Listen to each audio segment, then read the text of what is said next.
அதுல இந்த ஆன்மீக அரசியல் அப்படின்ற அந்த டேர்ம் வந்து ரொம்ப பாப்புலர். அவர் அரசியல் கொஞ்ச நேரத்துல நிறைய கிரிட்டிசிசம் பண்ணாங்க, அதை ஆதரிச்சவங்களும் இருக்காங்க.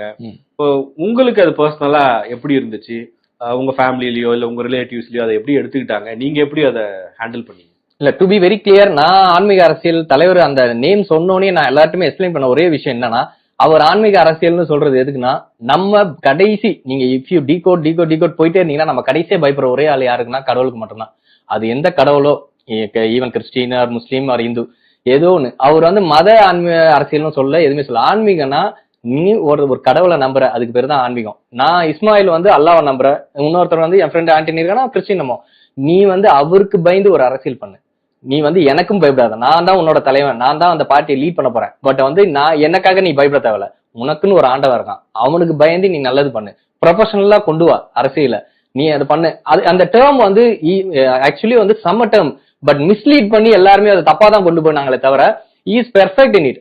நீங்க வந்து டேய் நான் நாளைக்கு உன்னை அடிச்சிருவேன்டா, நீ ஒழுங்கா போய் மக்களுக்கு சேவை பண்றான்னு அவர் சொல்லல. உனக்கு பயம் இருந்துச்சுன்னா, நீ மனுஷனா இருந்தா, நீ கடவுள் பக்தின்னு ஒண்ணு இருந்துச்சுன்னா அந்த கடவுளுக்கு நீ பயந்து ஒரு அரசியல் பண்ணு. அந்த அரசியல் மாதிரிதான் நானும் பண்ணுவேன். எனக்குன்னு ஒரு கடவுள் இருக்காப்புல, நானும் அரசியல் பண்ணுவேன். அந்த மாதிரி நம்ம எல்லாரும் சேர்ந்து கடவுளுக்கு பயந்து ஒரு அரசியல் பண்றதுதான் ஆன்மீக அரசியல். அந்த இடத்துல அன்பும் தூய்மையான அரசியல் தான் இருக்கும். அதை தான் அவர் கொண்டு வரணும்னு பார்த்தாரு. Is very கிளியர்ல.